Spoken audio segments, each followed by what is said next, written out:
Welcome to Donmar TV News Channel. Okay. Inaabangan ngayon si Bongbong Marcos tungkol sa issue ng kontraktualisasyon. Yan ang mga inaabangan ngayon. Kasi kung matatandaan natin, meron ng pinapasang batas and that is to end contractualization. Okay? So pero noong 2019, hindi ito pinirmahan ni Pangulong Duterte sa maraming practical na mga kadahilanan. Okay? Dahil doon, hindi pinirmahan ni Pangulong Duterte, maraming mga grupo at organisasyon ang mga nadismaya sa desisyon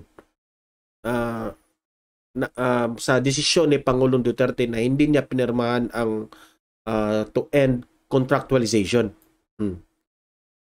So, ngayon, dito sa panahon ni Bongbong Marcos, ang tanong ng mga mamamayan, ano kaya ang pananaw o magiging desisyon ni BBM tungkol sa issue ng contractualization? Okay? Yan ang itatalakay natin ngayon na topic, okay? Pero bago ang lahat, like and share, okay? Like nyo ang video na ito para kakalat ito sa taong bayan, sa mga BBM supporters at sa friends and families natin. Okay? Like na. At marami dito sa mga audience ko na hindi pa nakasubscribe, subscribe to my channel Donmar TV and hit the notification bell so that you will be updated sa aking mga balita na kagaya nito. Okay? So, guys, importante ito na malaman natin kung ano ba talaga ang desisyon ni Bongbong Marcos sa contractualization, no? Merong mga audience ako dito na makarelate kasi lahat tayo, no, nagtatrabaho, manggagawa. Merong mga audience ko dito na siguro na experience nila ang contractual na trabaho, no? So, makarelate kayo dito kung ano ba ang pananaw ni BBM sa tungkol dito sa contractualization, kung ano ang magiging desisyon o i-approve niya itong batas noong pinapasa na hindi pinirmahan ni Pangulong Duterte. So, yan ang mga hot issue ngayon, no? So, i-explain ko lang kung ano ang contractualization. Ang trabaho na contractualization is isa kang manggagawa na contract lang, like for example, 3 months, 6 months, depende yan sa kumpanya, no? So, yan ang maraming ayaw dyan na contractual lang. Dapat if magtrabaho ka, dapat gusto nila regular.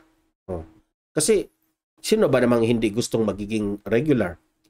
Ngunit ang sabi ni Pangulong Duterte, bakit niya hindi yan pinirmahan? Dahil hindi lahat ng mga trabaho ay applicable yan. Kahit nga ni BBM, nagsabi siya na naintindihan niya itong si Pangulong Duterte na hindi pinirmahan ang to end contractualization kasi merong mga trabaho na hindi ito applicable. Like for example, na isa kang private company na malakas ang kumpanya mo pag Pasko. So you need more workers. If you need more workers, masasabi na hindi naman gagawin mo agad yan na lahat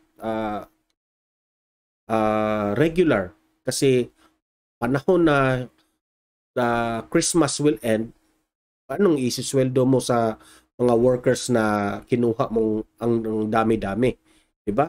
So relevant ngayon dito ang contractualisasyon, no? Sabi na 3 months, no, from October, November and December ang trabaho ninyo. Parang mga ganun ba? Kasi marami tayong mga customer dyan.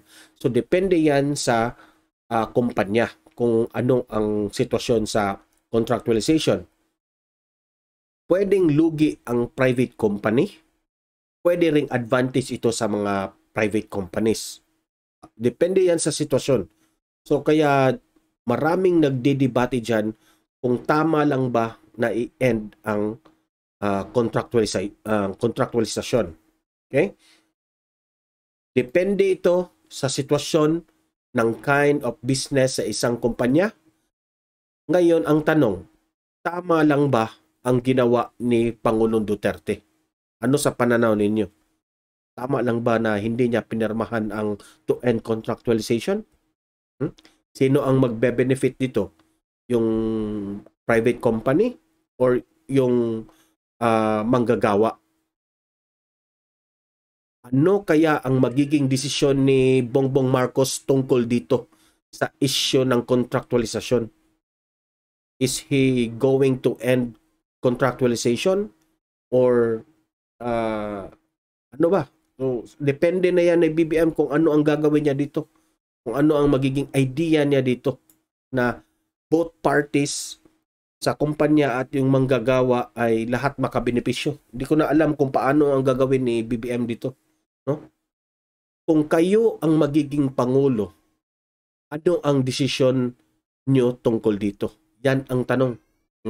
Libre kayong mag-comment, mag-react dito sa channel natin. Okay? Libre kayong mag-comment dito dahil ang issue ng contractualization ay malawak ito.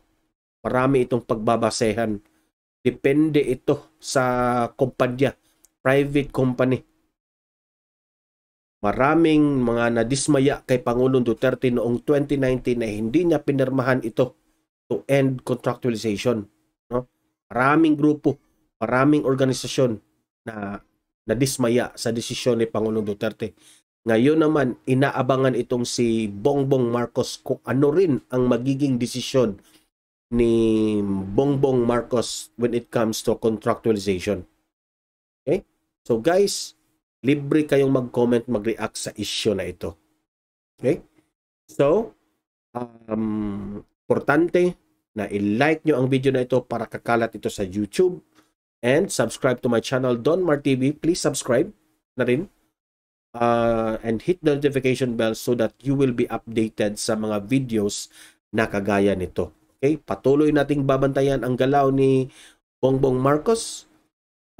Patuloy nating ipaglaban itong si BBM at si Inday Sara Duterte at mahalin natin ang Pilipinas.